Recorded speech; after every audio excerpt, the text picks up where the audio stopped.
Alright, what's up everyone? I am here today to talk about, give an update on the full seal ground slam build I've been doing. I've now played it to level 100 and to level 98, and I delved with it to depth 871. So I think I can give you the final thoughts on it, and it was the best way to play and build this.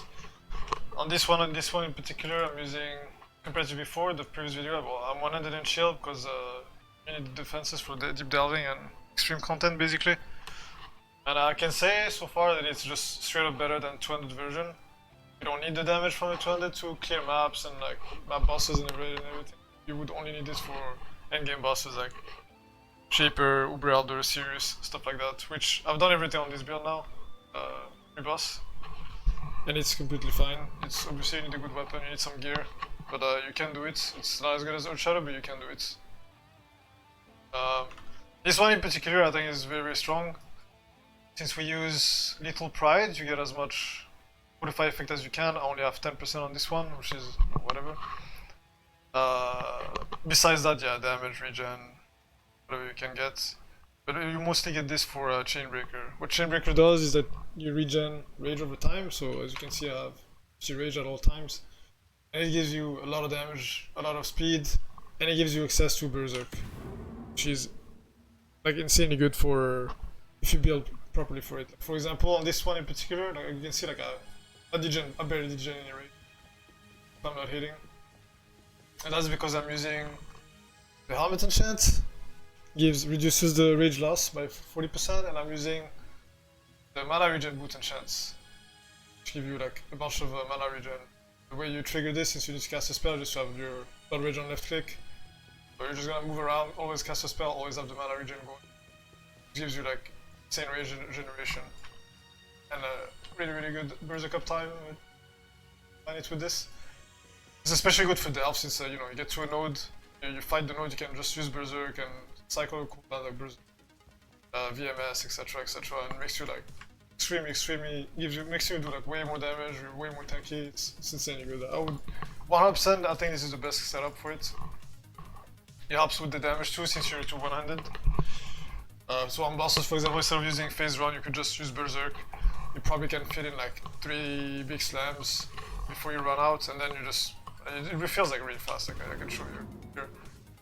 So it runs out. So yeah, I think the ideal setup is Lethal Pride, Chainbreaker, Fortify Effect, whatever you can get on in there. One-handed. Wait, I'll show you how fast it really feels. But yeah, going up pretty fast. You don't hit very often with this build. Slam every once in a while. Coil Seal does not spend rage obviously because it's not an attack. So that works really, really well with it. So I think this is the best. Yeah, if you wanna one-tap bosses, obviously go 200. If you just want a balanced build, has a good extremely good survivability and good damage, you just do 100 and with a shield. For the shield, I would recommend Sappho. Sappho is extremely good. Use spell block, gives you full max res. It's huge. Or you can just use a Shaper shield with max res, life, armor if you can, whatever resistances, whatever you can get on it. But max res is a big thing, I guess. Give you more elemental damage reduction, which yeah, it's most of the damage you'll take anyway, and you have a lot of physical reduction because of your armor and fortify and everything. Yeah, if you play with this version, when I shield, you cannot die in maps. You can run extremely rippy map mods, it will never be a problem. You cannot die. It is extremely hard to die with this setup. I don't think you can die in normal content. Stuff like Gauntlet type of things with all damage mods or very, very deep delving, obviously you could maybe very deep, but besides that, doing maps, doing serious Awaken Rate, you cannot die. To Awaken Rate with this, at all.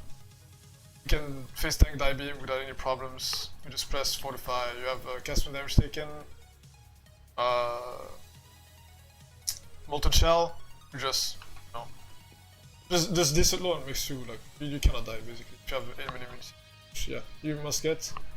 So for aim immunity, I would recommend probably Shaper boots, to make it easier so you can focus on getting 45 effect on your helmets, like maxed out. It's very important. One thing that most people probably don't know, or I mean, I'm sure it's not.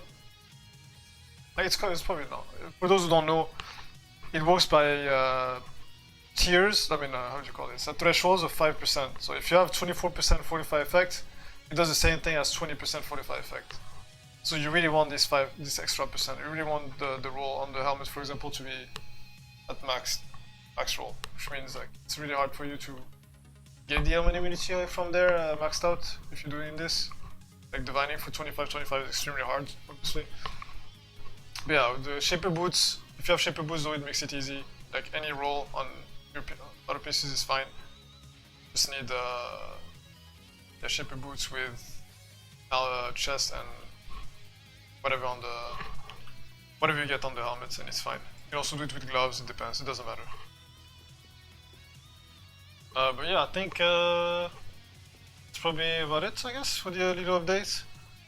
Soul Tether also, I think I would always play with it. For bossing, you don't really need Soul Tether. I would just use an Elder Belt with life recovery rate. Yeah, that's about it. Since you don't really leech that much when you're doing boss fights, you could also just like hit the boss a bit in between your big slams. Make sure you keep the leech going, but not very comfortable. So I would just use an Elder Belt, probably for boss fights, and it should be fine. I'll show you the other version, like the level 98, that I've played for the Deep Delve, since this guy died to Reflect. So yeah, I'll show you the other version. It was a bit different since I had limited gear, but I'll show you like what the alternatives you can have, like with a lot less stuff to work with. Like this character has like what, 3 days? I played 4 days. It's now 98 and it has Delve to, like I said, 871. Yeah. And the only difference with this one is that we're using a rare shield since we didn't have a Sappho. And this works fine too, something with max res, life. And you get a bunch of armor with the life that you have with Sappho, so that's nice. But besides that, everything else is the same. Okay. Just try to get immunity from either glove, chest plus helmet, or shaper boots and a +2 from anywhere. On this one though, I'm not using a Thread of Hope. I decided to drop Thread of Hope, just path to escalation, and grab Cluster Jewels with Warcry, so you can get your onslaught from there, like with Leap by example. And also for Delve, since you really want your Endurance Charge to be always up, even when you run into non-stun nodes. Because when mapping, this one of the nodes will also be a bit annoying. It's like when you can't stun, you can regenerate Endurance Charges through this. So Cry Wolf is also very good. It basically makes you get like 2 Endurance Charges. Wait, 2 Endurance Charges every time you're Enduring Cry, regardless of monsters. So that's really good.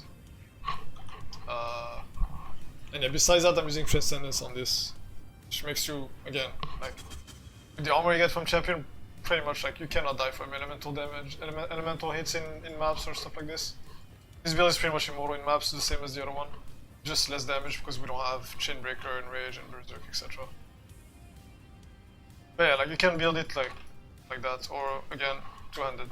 So my recommendation, if you play hardcore, you play with one-handed shield. You will not feel a single difference with two-handed version when it comes to mapping, killing map bosses, etc. You will only feel it for endgame bosses, like I said. Like even for conquerors, something like this is this one-handed version with lethal pride that kills conquerors like relatively fast. It's mostly just for maybe Awakener 8, Uber Elder, Shaper, stuff like this. But yeah, I think that's about it, I guess, for the updates on this build. If you have if there's anything I left out, just ask. But like I think I covered everything. I think this is, like I said, in hardcore, I recommend one-handed and shield. And yeah, you will not die. You can run like insanely rippy maps and just roll over them and have no problems at all. So yeah, that should be it for the build. I am now gonna take a small break from PoE, I think, and maybe come back for after I don't know, a week or something. Just need to recharge after the Delve race. But yeah. Thanks for watching, I guess. If you have any questions, again, leave them. Just you know where to find me. You can leave. I'll keep checking, obviously. And I'll post POBs, I guess, I'll post the POBs in the description too, so you can check them out of the characters that I've played and the ones that I would recommend, the different versions of the build. But yeah, I'll see you guys later, probably for the next build. I have a lot of builds I want to do this league, but I'm gonna take a short break first. Alright, I'll see you guys in the next one. Peace.